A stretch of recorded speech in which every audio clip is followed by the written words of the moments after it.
All right, and just make sure that my audio is working properly. Can I ask you a Test, test, question? test. Absolutely, I would encourage you to do so. What's the question? Okay, I may have missed something, but in the first part of lesson 18 of last year, where you're talking about the orange thought form beings, what uh, roughly how many of them are or were of them, and how does that compare with the number of human lifetimes and souls? That's beautiful, and that's an excellent question. There are, I would say, as many of them as there are stars in the galaxy. There are a lot of these beings that occupy the interstices, or the interstices are as populated as the surface of Earth and the higher dimensional, less dense hyperspace realms. In terms of the ratio of beings to who occupy the interstices to beings whom have ever been alive, think about this. Every ascended master also has lower natures, lower parts of their lower nature. So for every ascended master, there are definitely beings that have occupied the interstices, and this is not about linear time. So those two beings can exist at the same time, quote unquote. So I would say that numerically, there are more beings occupying the interstices than have ever lived in the flesh or ascended.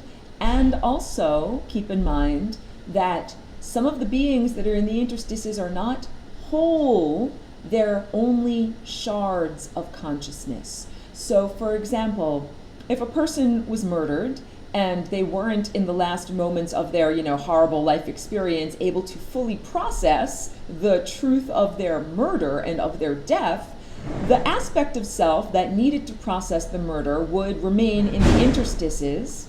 We're in a cultural arts center, there's things going on in other rooms, and it would be necessary to take time to process that, but other aspects of the self have already moved on and been processed. So that little shard that needs to deal with the horrendous murder is still there in that interim realm and is coming to its acceptance. We would call that a ghost or an echo or a residue, and the experiences of that residue are like a bell, like that's been reverberating, coming to rest and no longer reverberating.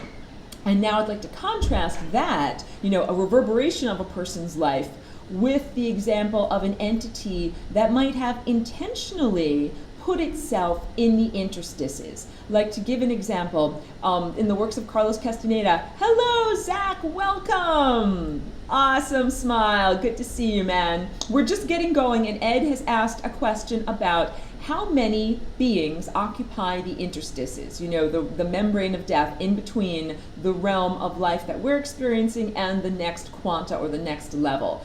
And I'm really saying that it's not infinite, but it is a very large amount, and it's a larger number than the beings who have ever lived, because you can have a shard of consciousness be in that realm when the rest of the totality of the person has already moved on. And when people do soul retrieval work, like if a person has had a traumatic experience and they go back in a hypnotic or receptive state and re-experience what they were having when the trauma happened, and then they reclaim that aspect of their soul or that aspect of their consciousness, that's the reintegration, like little particles of mercury all blobbing back together into the primary thing of mercury. But if we contrast that level of soul retrieval with beings who intentionally chose to be stuck in the interstices. So this is analogous to, like, in the works of Carlos Castaneda, he talks about curanderos, or shamans of ancient Mexico, who made pacts with their allies, their energetic, non-physical partners, who sometimes were embodied in psychedelic or visionary, substances, but sometimes were embodied in, the shape of a jaguar or a giant moth. And they made contracts that said, when I die, I say my consciousness is not going to move on, it is not going to re-enter the flow of consciousness, I'm going to be stuck in the interstice, and I'm going to have certain parameters of experience due to that. It's like they tried to be all powerful. You know what I'm talking about? By going against the flow of what consciousness is supposed to do, these beings, like going against quote unquote the natural order, these beings attempted to usurp energy towards their own ends. So this is like saying, these curanderos, they thought, living as a person on the surface of the earth and then dying or ascending, not good enough. I want to do something else. I want to go to the membrane of death and just stay there and get stuck and not move and affect reality from that level. So, we're now approaching reality with the viewpoint of unconditional love. So we will not judge these ancient Mexican or South American sorcerers. We will understand that to them, that seemed like a good career move. Like moving up the ladder. You're really climbing the corporate ladder. They didn't see it as losing integrity or sacrificing their souls or sacrificing their humanity. They saw it as an excellent, energetic opportunity. So this is a very good segue into galactic history and really what brought us all to this time and place. I am hoping that more people are going to tune in for this week, and I'm also going to share this archive and share this broadcast, because this is the big reveal. This is when you actually get to find out all of the reasons, like, why is humanity enslaved? Why is humanity, and let me get the Educurations recording going. Why is humanity enslaved? And a brief aside, I need to talk to the class because Educreations has just turned into a paid website. So for the first couple of years, they have been a free website, and I've been able to do all of this work without having to pay a monthly fee to them, but now they are charging a fee. And so in order for me to upload these recordings that I'm doing back there, I need to make a contribution. So it's $100 a year. Certainly seems like a very good amount for, but this is in order to explain why I haven't uploaded the screen records of what's behind me from last week, because I'm out of data storage space, so I have to upgrade to the professional account of Educreations. So I usually say, don't worry, everything that I'm drawing on the screen behind me you can access on Educreations, but it might be a few weeks while that is worked out. So I am now getting going though on recording my Educreations back in the background so that you can see what's going on, and we will work that out. The topic today is galactic history. When I say galactic history, what I'm really talking about is the context of life and consciousness on Earth. How did we get to be here? How did we get to be in this state that we are currently in? And when I say the state that we're currently in, I mean the state of not being 100% connected to Source, 100% in a state of perfect health, perfect receptivity, total access to the higher psychic faculties.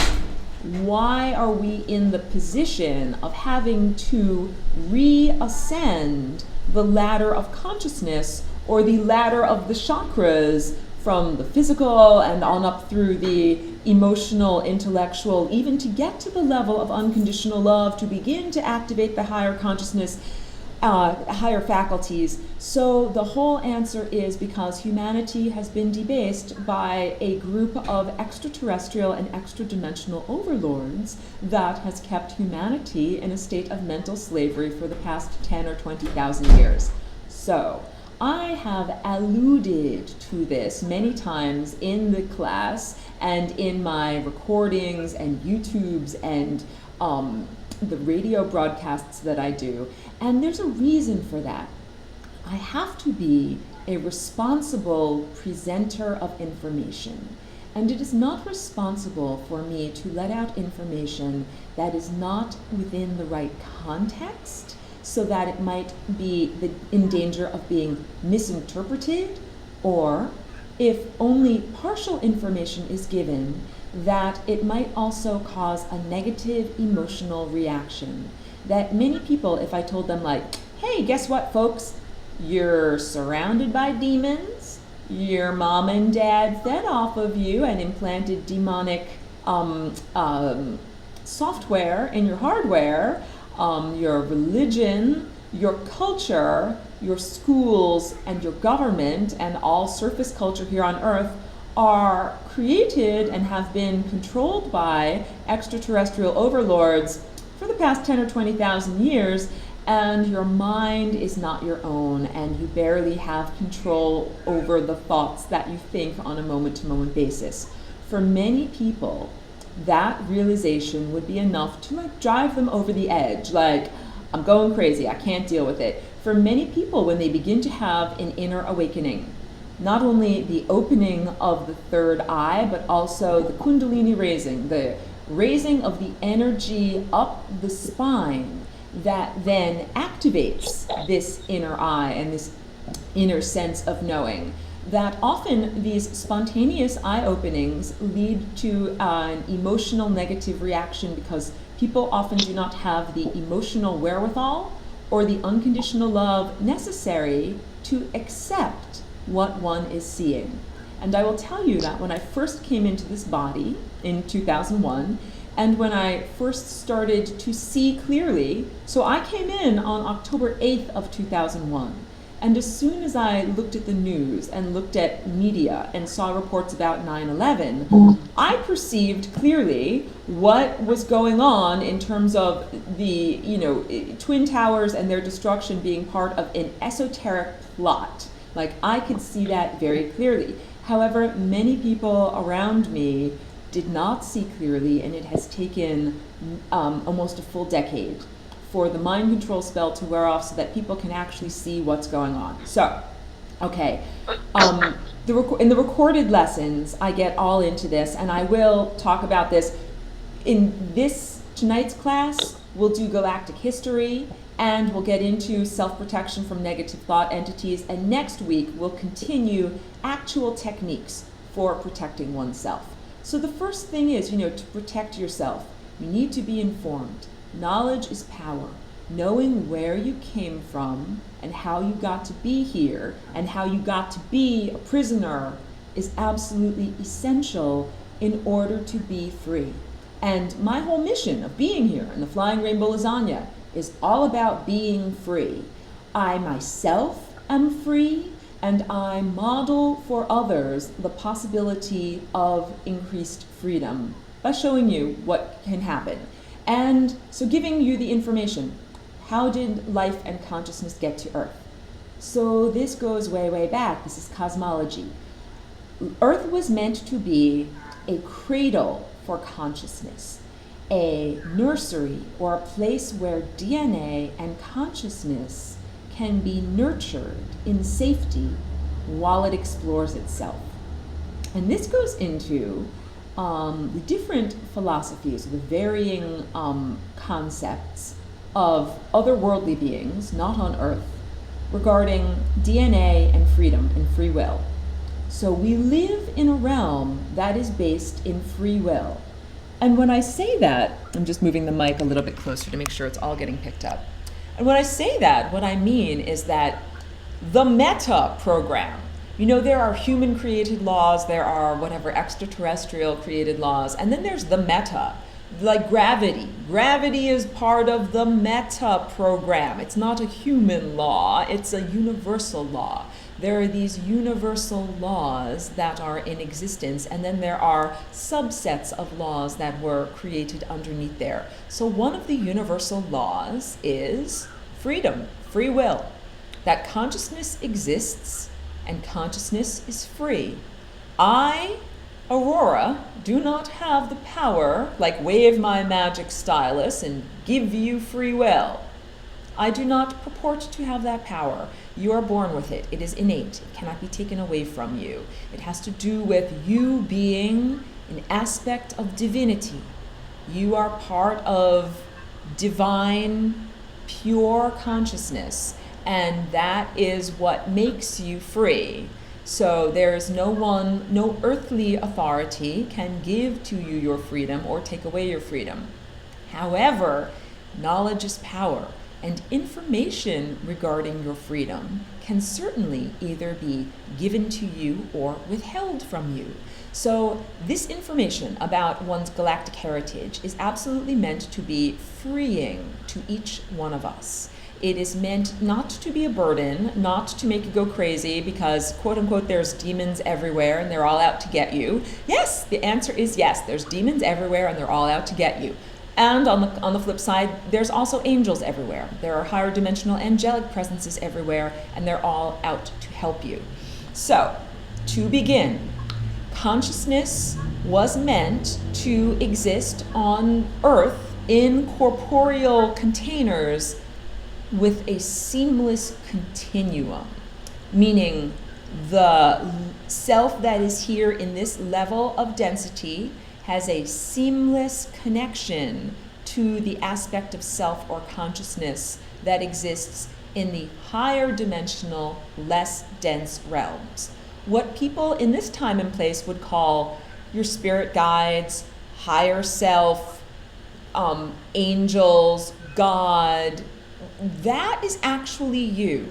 That is actually your own aspect of being that you have been artificially separated from. Like imagine if you had a beautiful wing of your house that you were never allowed to enter into, and then one day somebody gives you the key and they say, look, you can go in there, and you finally get to open the door and see what's inside of there, and you're like, wow, it's a beautiful castle, and you don't even recognize it's your own castle. It's your own place that you have been artificially exiled from.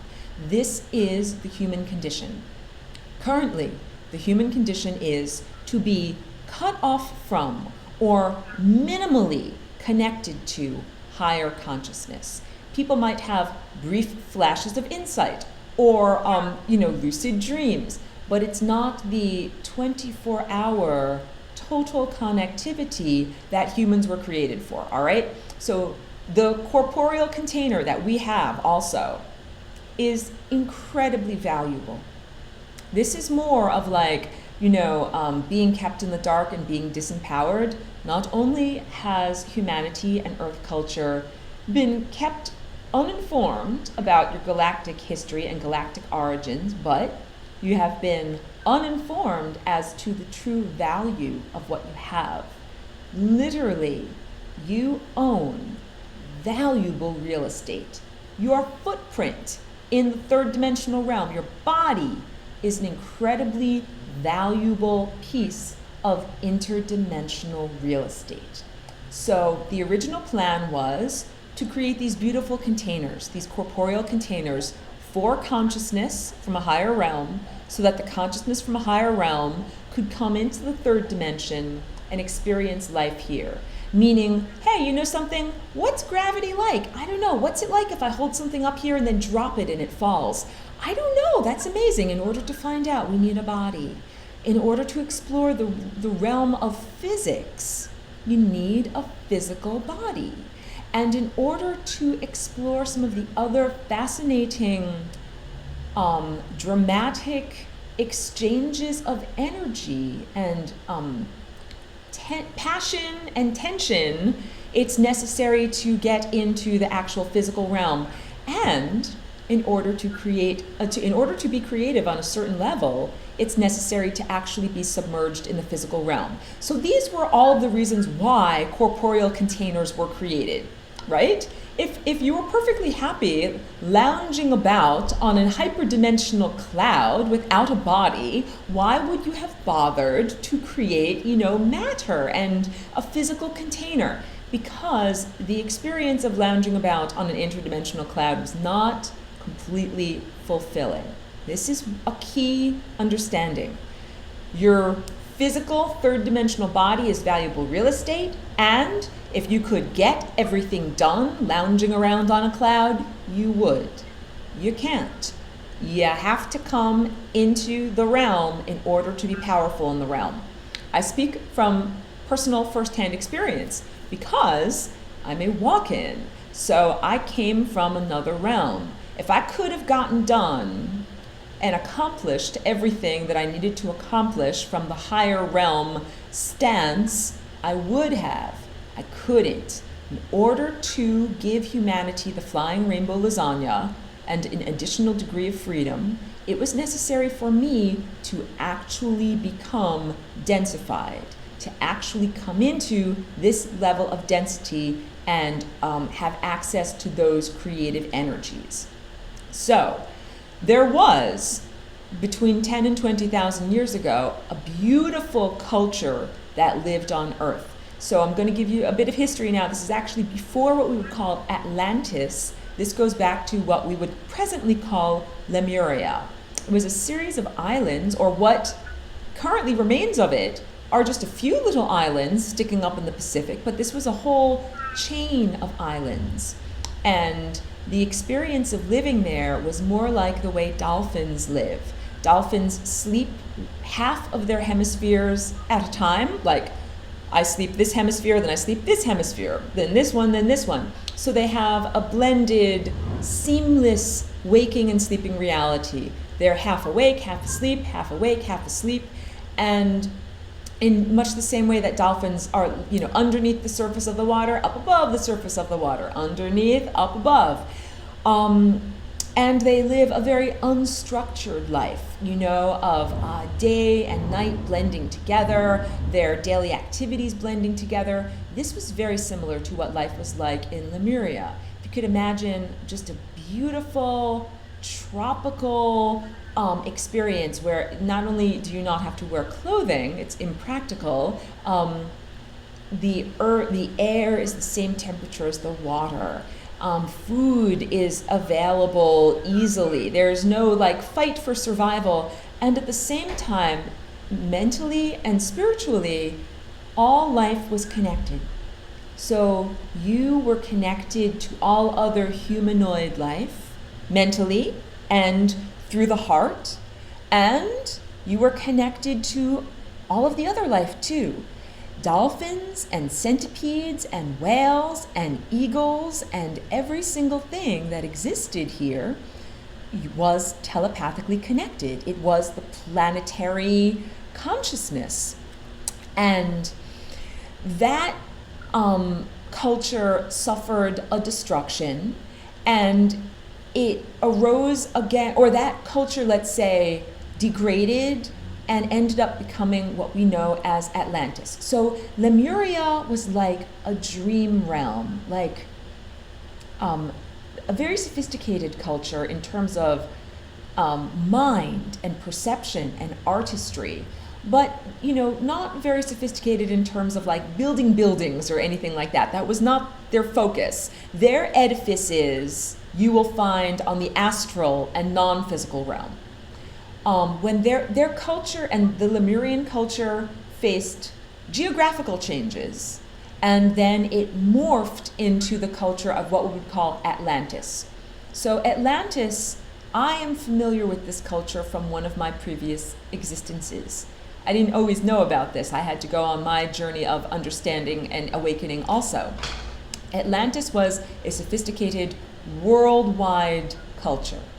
When I say sophisticated, I mean in the same way that Manhattanites are sophisticated. Manhattanites do not pretend that there's not life on other islands around the planet. They recognize that there's life on other islands, and they simply consider themselves the center of life. But you know what I'm talking about. I'm making a little joke there about New York City and the ego issues, but I'm saying that sophisticated beings recognize that there is life elsewhere, and they talk with it and communicate with it. So there was a planetary culture. All of the continents were aware of one another and spoke to one another and had commerce and music and art. People were not merely living at the level of subsistence. There was high culture. And the type of high culture that existed was so advanced that technology like this is like baby toys, all right? We're talking like tchotchkes in comparison to what was available. The people that lived on the planet, some of the people looked like you and I look, had humanoid faces. Some of them did not. Some of them looked very different than what we would call humanoid.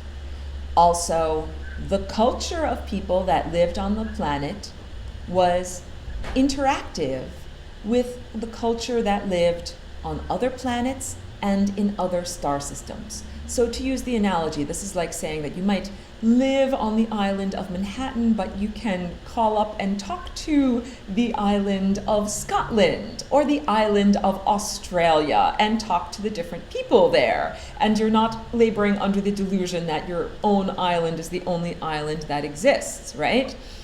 To contrast that with the people who labor under the current delusion that Earth is the only planet that contains life, which is, I'm telling you guys, beyond laughable. There's two really funny propositions. One is that Earth is the only planet that contains organic, biological, cellular life in the universe, and the other one is that there is not afterlife or an existence beyond the physical, corporeal existence. These are both two concepts that, if you want to write a really good joke, those are really good jokes. The stuff that Joan Rivers used to make, jokes about, people's hemlines and their hair and stuff like that, that's not funny on every level. If you take these jokes to the hyperspace level, you will get big laughs, okay? I'm just saying. Atlantis was a sophisticated technological culture, and everyone understood the use of their body as the highest form of technology. So in the same way, in this time and place, there are athletes who cultivate their body, and there are yogis who cultivate, aspects of yoga or esoteric practices, and there are monks who might cultivate aspects of their higher faculties in breath control or other esoteric qualities. If you could combine all of those aspects, that was the baseline of what people experienced in Atlantis. Every single person there had a body that we would say is more fit than an Olympic athlete. Literally, they were Olympians. These are godlike beings, but that's what was normal. This is before the invention of disease and before the invention of non-volitional death. The bodies that were created and that we lived in Atlantis, they were meant for the long haul. Our bodies are too. These bodies are incredible high technology, and they have the capacity to reverse the aging process and to reverse the cellular degradation that everyone here in this time and place takes as de rigueur, just par for the course. In Atlantis, disease had not yet been invented, and the only type of death that was experienced was intentional, conscious death. There was no death by misadventure. There was no death like, oh, I climbed a cliff and accidentally slipped and fell. No, that wouldn't have happened, because not only did everyone have a body that was very healthy and cultivated to the point of extreme athleticism, but if you climbed a cliff, first of all, why would you climb a cliff? Because you were guided by your higher self. And if your higher self saw that you were going to slip on a rock and fall and die, your higher self would say, watch out for that rock while you're busy climbing that cliff, so that you wouldn't slip on the rock and die. The idea of losing your body accidentally in that time and place was unheard of. Accident did not exist. The idea that you could fall off a cliff or have a car accident or anything, fall into a wood chipper, this would never happen. And all disease had not yet been invented, because everybody lived in a state of total alignment of their chakras. Now, refer to this beautiful picture back here, and you can look at what's on the screen. When I draw these pictures, I am drawing the idealized anatomy, what we all aspire to. All of these chakras are in perfect alignment, and that means that the person who owns those chakras is in full possession of all of their vitality, all of their life energy, all of their chi. In reality, most people's chakras are at angles, a little bit hinky-jinky, and they warble. They, like spinning tops instead of spinning perfectly, or like a spinning ballerina. Instead of spinning perfectly, most people are kind of like a drunken ballerina. She's like over here, she's over here, she's over here. Well, how did that happen? How did we achieve drunken or out of balance chakras? And the answer is galactic history. We all began with our chakras spinning in beautiful, perfect alignment, and we were the equivalent of a perpetual motion machine, by which I mean all of the energy that was put into a system remained in the system and never left due to friction or entropy or dissolving or any of the things that seem to happen to reduce energy. And then, of course, all of the energy went back to the source. It would be like saying I took water from my water well and I put it into a container, and then the container went around and did things, and then I put all of that water, every single drop of it, back into the well that it came from. And that was us coming from source, and the water is consciousness, and then we had our experiences, and then every single bit of us, every single drop went back to consciousness. Now I want to talk about what has been called, quote unquote, the Luciferian rebellion. You know that I have said at the beginning of this lesson that this is a free will universe. That is one of the basic tenets of this universe. That, first of all, also, remember the laughable ideas of, life is only on this planet.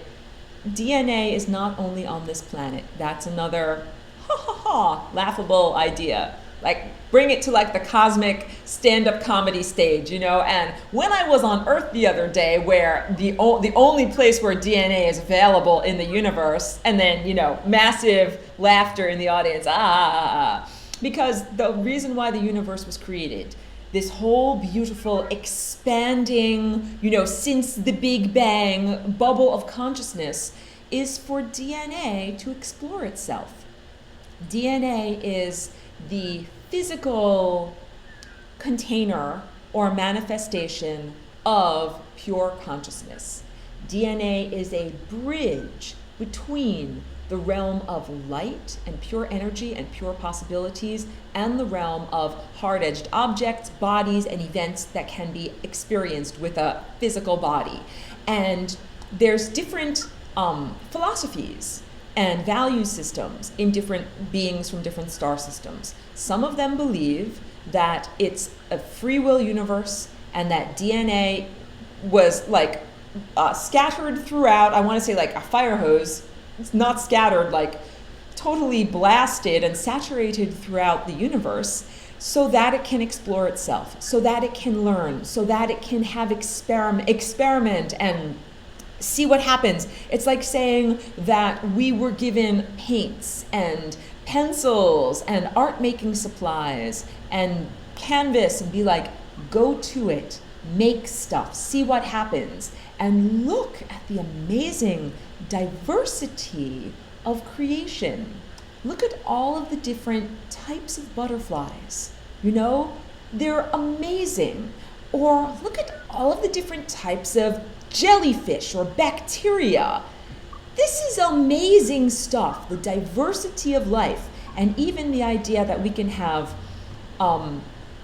insect life, animal life, plant life, mineral life, lichen. We don't even know how to classify a lichen, but it's alive somehow. All of this amazing life. And this is all about what happens when you do this and what happens when you make a new format and this is DNA coming to explore itself. Well, so, okay, it's like Earth is like a garden and DNA is here growing in the garden, and there are cultivators. Some of these garden cultivators believe that it's a hands-off approach. Throw down some seeds on some fertile ground and just let it grow. And, if you've ever done gardening in that way, what happens is that the plants eventually do achieve their own sense of balance or harmony or stasis. Like, too many plants grow and then they kind of shade themselves out, and then some of them die, and then, they thin themselves out and everything like that. Let's contrast this with a formal garden, like the Palace of Versailles and the gardens that are outside of Versailles. Every hedge is perfect. Everything is topiary, shaped perfectly. The flowers are planted in rows. Everything is measured out. Nothing is by accident in that garden. It is heavily cultivated? Well, the extraterrestrials who brought life to Earth and to the third dimension. And now let's contrast these vocabulary words. Earth is a place, like a physical place, a planet. The third dimension is a realm. It encompasses beyond just, we could fly off of the surface of Earth and still be in the third dimension. So we're talking about life and consciousness being on the surface of Earth and also being in the third dimension. So there were creators that put life into the third dimension.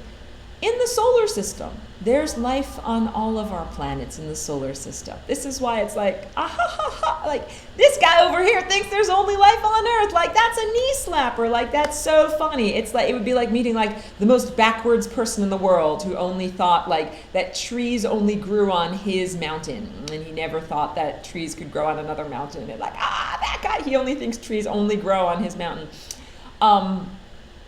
Life was seeded on the rocky surface of Earth, the physical structure, and life was also brought into the third dimensional realm. Creation of life on that level does not happen in a mechanical format. Creation of life on that level happens on a esoteric, energetic, passionate level. In the same way that conceiving a child happens on both the mechanical level of biology and exchange of fluids and exchange of genetic material, and it also happens on a passionate, emotional, spiritual, energetic level. So I'm just finishing up my recording in the back.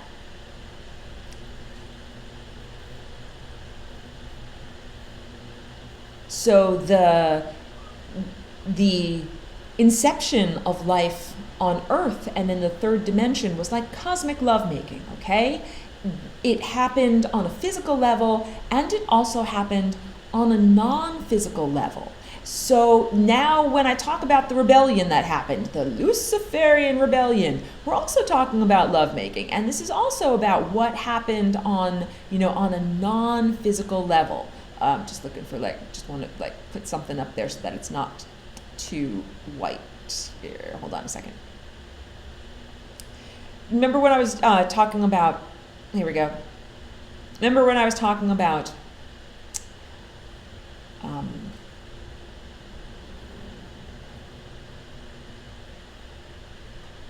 sorry, I'll get this. There we go.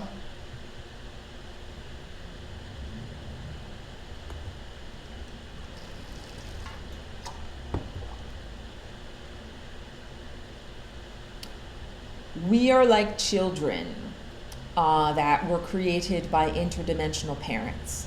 Some of these parents thought, let the kids run free.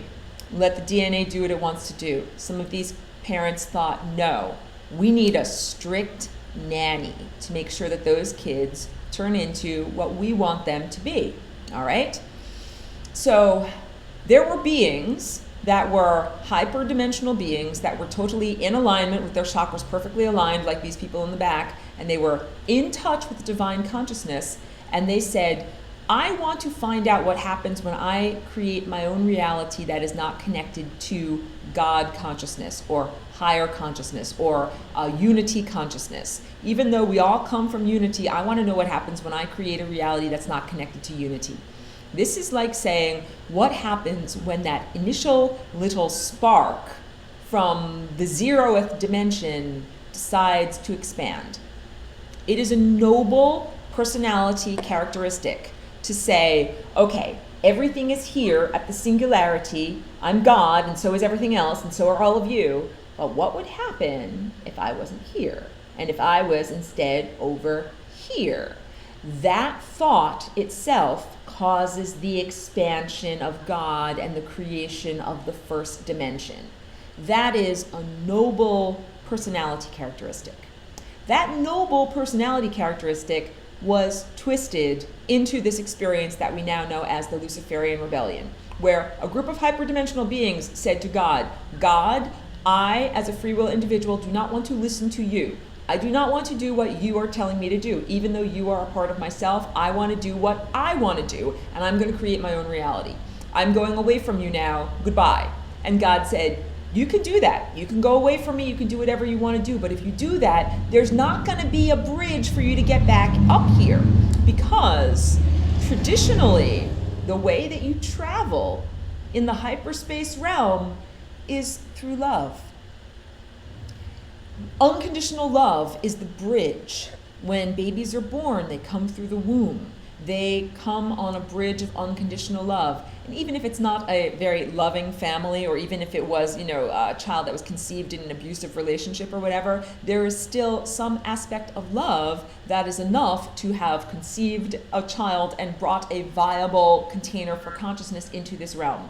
This is true of every container for consciousness that is in this realm.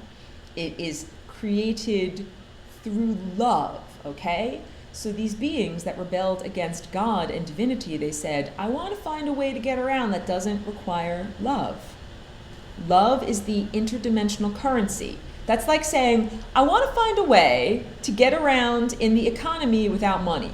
I want to find a way to get everything that I want without money. Money's a beat scene. I'm tired of having to deal with money. I want to just be able to go into a supermarket and get whatever I want without money. This is the equivalent. It's like saying, I want to travel anywhere I want in any realm, but I don't want to have to use love. I don't want to have to cultivate love. I don't want to have to be limited by love. And because it's a free will universe, these beings of consciousness or aspects of self were encouraged to and allowed to take their experiment to the nth degree.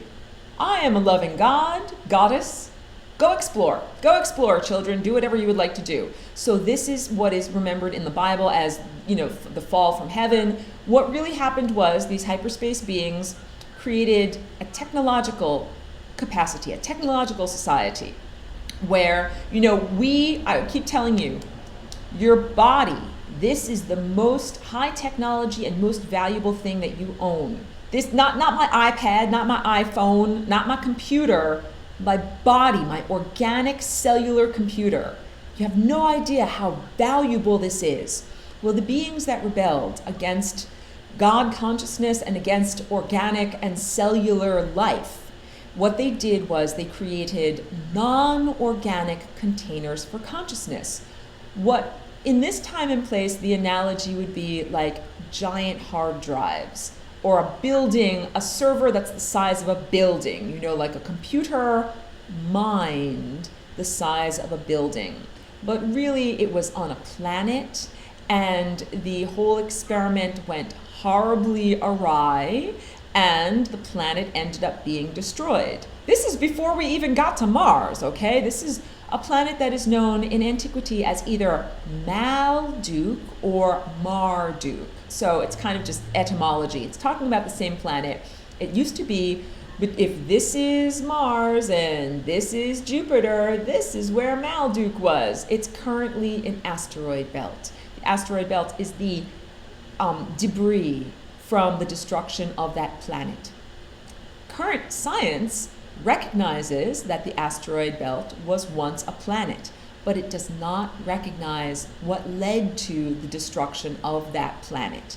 So the rebellion said, I'm going against God, I know better than you, I go to the planet and create the technological containers for consciousness, the whole thing goes hinky-jinky and the planet blows up. Don't panic, folks. Let's go to the next planet. So they went to Mars, and there's also information here that I don't have the exact timeline, but Venus was also involved. And we can tell what happened in our solar system by examining the magnetic fields of the different planets. Magnetic fields are analogous to the chakra system that you see on this picture back here. When a person dies, you don't have a chakra system anymore. When you die, you're just flesh. You don't have energy circulating through your flesh. When a planet dies, it doesn't have a magnetosphere anymore. In our solar system, there are two planets that lack magnetospheres, Mars and Venus. There were tragedies on both of those planets, and the total destruction of of Malduk, making it the asteroid belt. The solar system is like a family.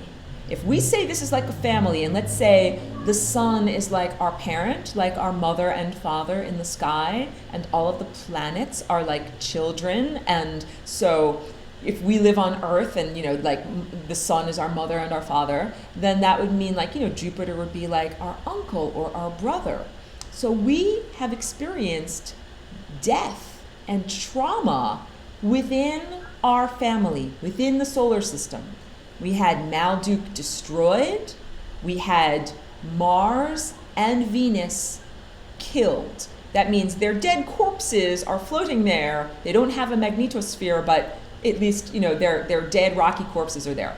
What the heck happened? Well, when Marduk was destroyed, the beings said, don't worry, we can try harder. Nothing like that. Can do spirit, right?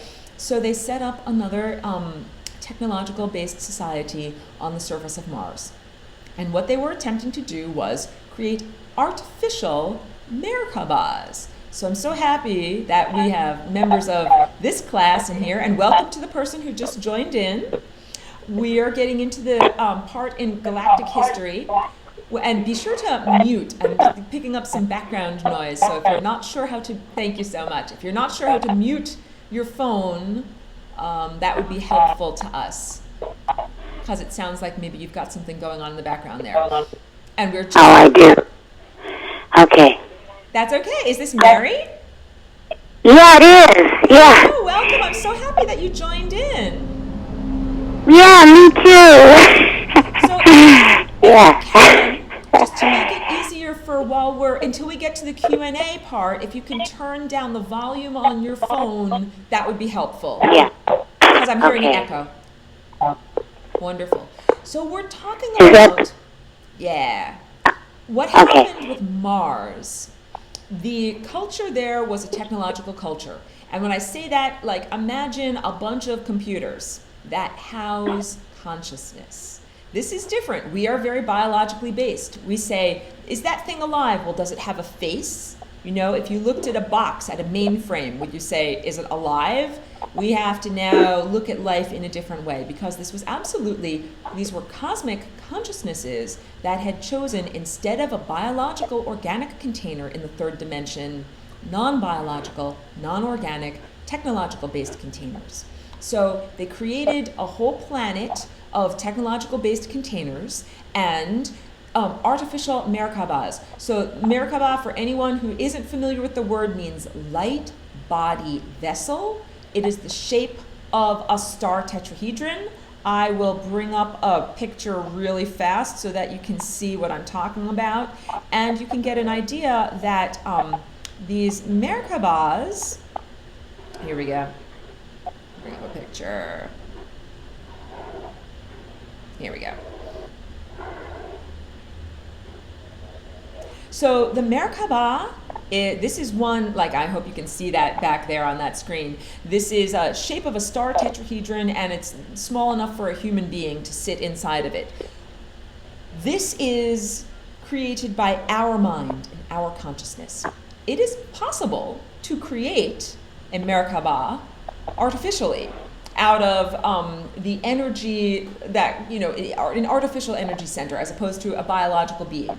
This is what the beings on Mars intended to do. Because remember, I told you, when the consciousness turned away from God, God said, that's fine, you can go, but if you're leaving and you're not going on a bridge of love, you won't be able to get back. And they were like, see ya, we totally don't care, we'll make our own bridge back. This is hubris. This is when you have so much pride and you think, I know everything, I can figure it on out. So they had a plan. They were going to hijack the third dimension by coming down into it using technology and using technology to get back out of it. You are in control of a realm when you can get into it and get out of it. So they created this artificial planetary Merkabah. It was several star tetrahedron that were placed on the surface of Mars in different places, and they thought, all we need to do is activate these energy centers, and then we will have our wormhole back to higher reality. The only problem was, it went horribly awry. Like, this is the fractal reality. The lesson is what happens when you use artificial technology. It almost always goes awry. So they keep on using artificial technology over and over and keep on screwing it up. So in this instance, when they activated their artificial Merkabahs, because it was not done with unconditional love, the answer is, why did it kill the planet Mars? Why did it destabilize their entire gravitational field and kill their atmosphere? Because it wasn't done with love. Now you're beginning to understand, like when I have been teaching about using your Merkabah and manifesting and how it is so important to first go to a level of unconditional love before you begin to manipulate the universe. This is why, because when you're in a state of unconditional love, you make choices that are good choices about what to manifest, about what you wish to experience, about what you wish for others to experience. When you are not acting from unconditional love, you are like a musician who's not playing according to the song. You are making notes that are sour notes, things that don't fit, things that don't match with the rest of music of the universe that's being played. So these beings created these artificial Merkabahs that were not in divine harmony with the rest of the universe. It's like those were doorways that weren't supposed to be there. They didn't care. They were going to take their giant chainsaw and make a doorway there whether they wanted it or not. The universe doesn't work that way. You're not allowed to just take a giant interdimensional chainsaw and make a doorway if it's not supposed to be there. So they ended up killing their whole planet. Now this is interesting when this ends up happening here, because they didn't have bodies like you and I have bodies. If I killed Zach, then Zach's spirit, sorry Zach, I have to kill you for an object lesson. Class, I'm now going to kill Zach. Zach's consciousness would have a place to go because he came into his body through a conduit of pure unconditional divine love. He also will be able to exit this reality and return to the source through a bridge of unconditional divine love if or when his physical corporeal form is destroyed. These beings that lived on Mars, this technological society that was created, they didn't come on a bridge of love, and when their containers for consciousness were destroyed, they didn't have a bridge of love to get back on. This is crucial. They didn't have a place to go. To say that their back was against the wall is like a massive understatement. This really has a lot to do with unconditional love from us, to love those beings that made these choices and then got stuck because they didn't have a better place to go. So this is all backstory. There was the beautiful culture of Atlantis on Earth.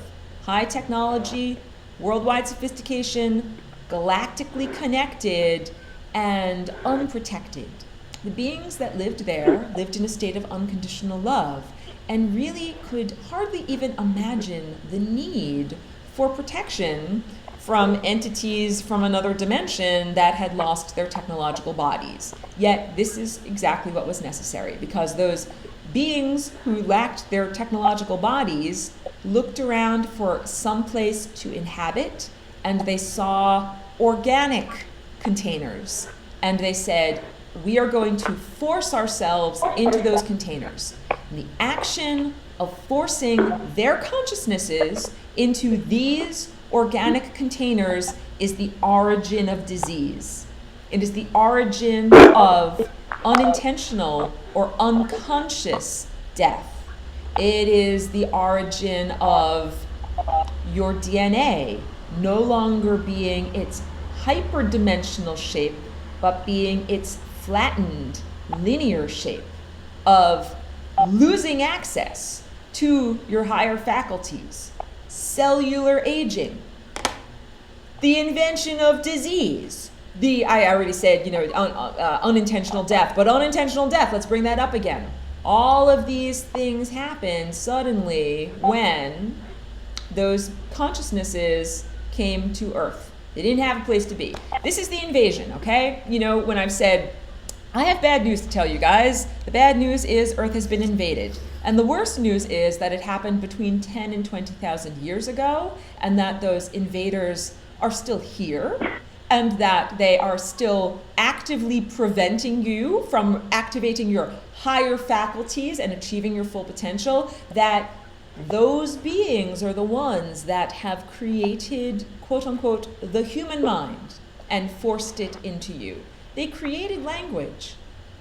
In Atlantis and Lemuria, we did a lot less flapping of the mouth parts in order to communicate.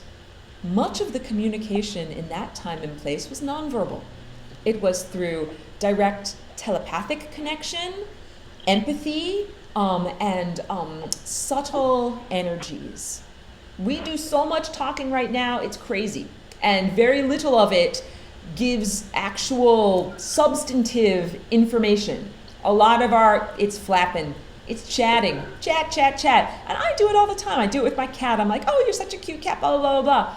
But all it really is mental chatter that keeps us verbally engaged and prevents us from being able to contact the higher self that is a non-verbalized self, a non-verbalized reality.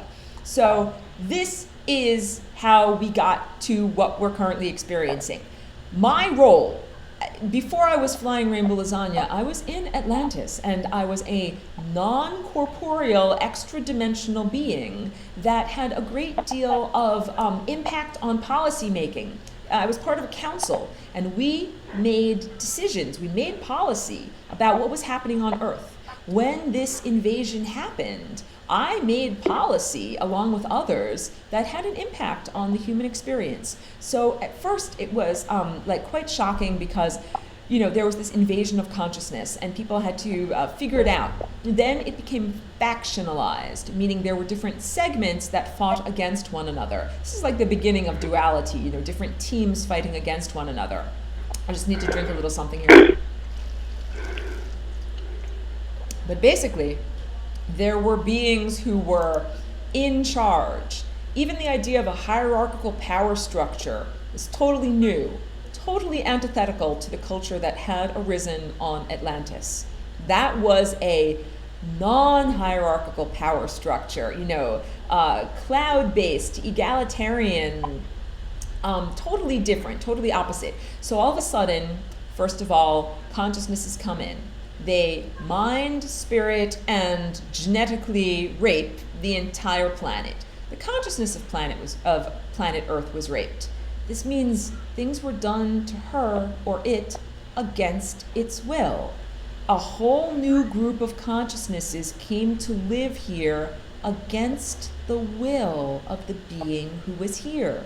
She's like, no, I don't want you to come on my surface. They came on her surface anyway. And not only did they come on the surface, they came into a group of organisms that were living here, the humans, and radically changed the tone that the humans were making. So I've spoken before about unconditional love being a tone, like a note, like, oh, I'm making a note with my voice. When we are in perfect divine connection, we are making the tone of unconditional love. And when this genetic degradation took place, it changed the tone. Instead of all of humanity singing in perfect divine harmony with all of the other life forms on the surface of the planet, literally, like, imagine, a chorus of crickets or like beautiful stringed instruments just all singing together. Imagine that all of a sudden humanity is singing a bunch of sour notes, and instead of humanity being like, oh, and now humanity is like, eh. That uncomfortable note that humanity is singing is the note of disease. Literally, dis-ease. All of the chakras that were in perfect alignment with source are now over to the side, going hinky-jinky, becoming out of balance. This is the origin of disease. This is the origin of mental instability. One of the huge changes was going from having mental peace, like, what it's like when you meditate and there's no troublesome thoughts to having like a schizophrenic breakdown, having 12 different people talking to you in your head. This was what happened. Okay? Now I'd also like to give a little bit of a tangent. Let's talk about ancient Greek history, ancient Greek mythology rather. The idea of Mount Olympus. Mount Olympus was a flying mountain where the gods lived and had fire that shot out from below it. Sounds technological, and it was. And the gods that occupied Mount Olympus were these beings from Mars. And they were not actual gods, they were capricious, lower level, service to self entities. When you listen to stories about Greek mythology, the antics of those beings, they don't sound like gods or even ascended masters. They sound like family members. You know, even the idea of Zeus, who was supposed to be the head god, and that he had to disguise himself as a swan in order to rape some woman. Like, that doesn't sound like godlike behavior at all. All of these behaviors are really the evidence of a being who is less than godlike, who is just technologically advanced enough to present themselves as godlike to other beings who are not well informed or well educated. Okay? So those beings used technology to present themselves to the beings that were on Earth as if they